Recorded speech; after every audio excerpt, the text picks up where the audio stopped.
Halo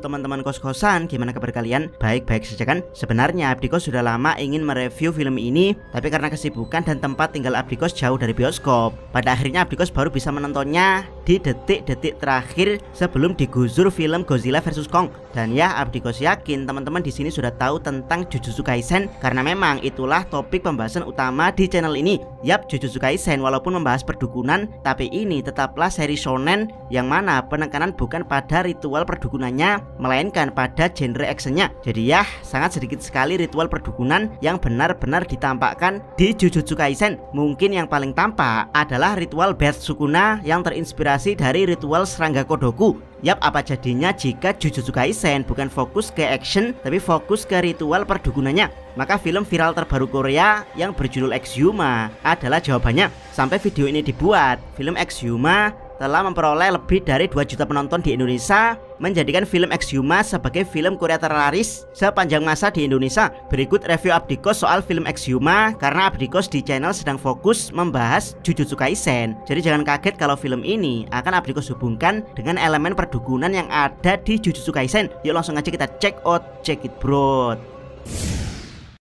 Pertama, alur cerita dasar. Exhuma menceritakan perjalanan 4 karakter utama, yaitu 2 dukun muda bernama Bonggil dan Warim, 1 orang ahli Feng Shui bernama Kim Sang-dok, dan juga seorang ahli pemakaman bernama Yonggun.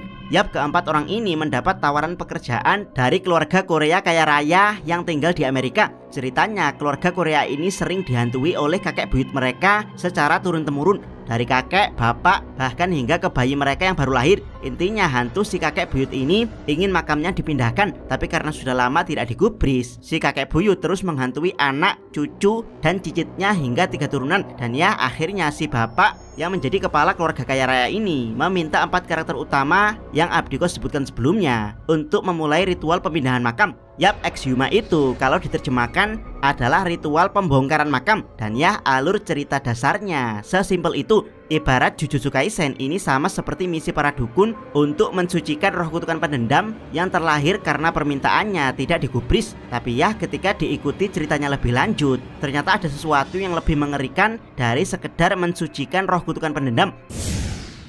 Kedua, roh kutukan pendendam kakek buyut.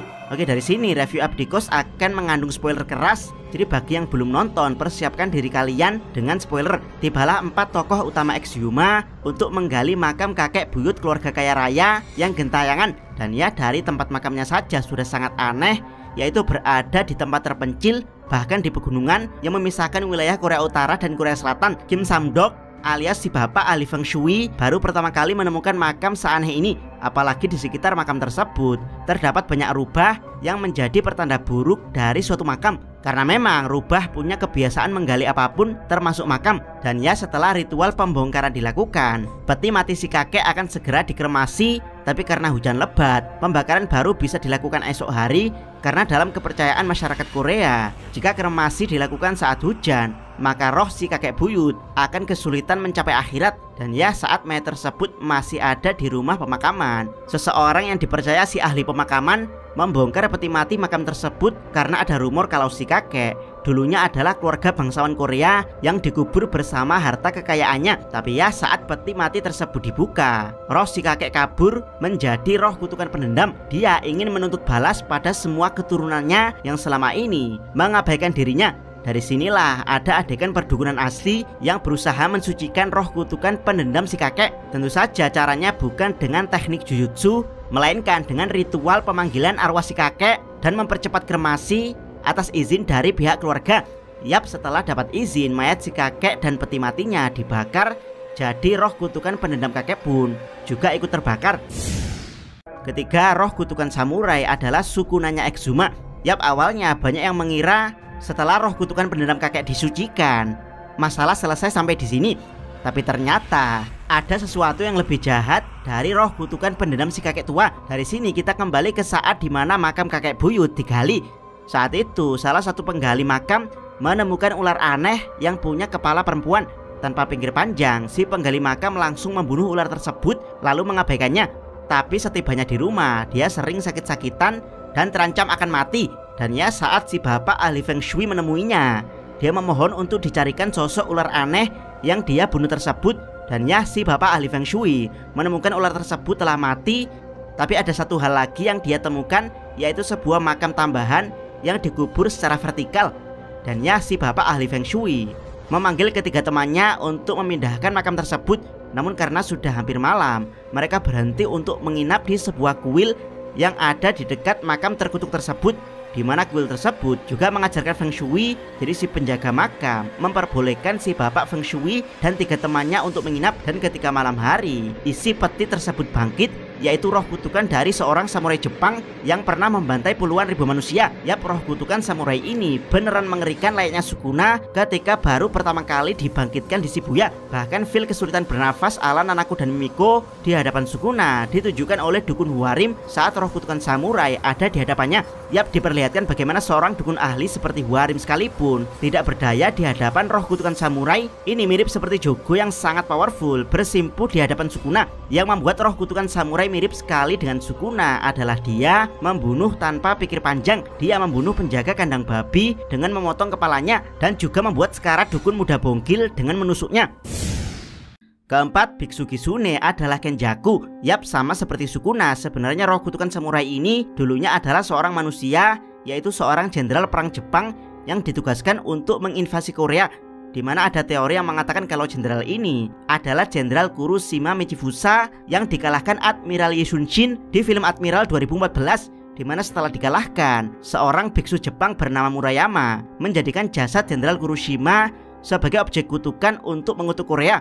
Di mana dia membuat pemakaman ganda, yaitu pemakaman vertikal dari Jenderal Michifusa yang di atasnya dimakamkan kakek buyut keluarga Korea kaya raya. Plus biksu Murayama menambahkan roh kutukan berupa siluman ular berkepala perempuan. Itulah kenapa arwah kakek buyut menjadi gentayangan, karena memang objek kutukan Jenderal Kuroshima dan roh kutukan perempuan berkepala ular terus mengutuk kuburnya dari generasi ke generasi. Dan ya belakangan diketahui kalau biksu Murayama ternyata adalah seorang dukun yang lebih dekat ke roh kutukan bernama Kitsune, di mana dalam bahasa Jepang Kitsune disebut sebagai kitsune alias siluman rubah yang sangat licik yang hidup ratusan tahun untuk membuat kekacauan dan kutukan pada manusia. Yap, dari sini tampak sekali kalau biksu alias dukun Kitsune mirip sekali dengan Kenjaku, di mana dia adalah dukun yang wujudnya mirip roh kutukan. Dia sangat licik dan meneror Jepang dari generasi ke generasi menggunakan berbagai macam cara, mulai dari sihir jutsu, dead painting, bahkan sampai objek kutukan Sukuna. Jadi ya, ini merupakan pendekatan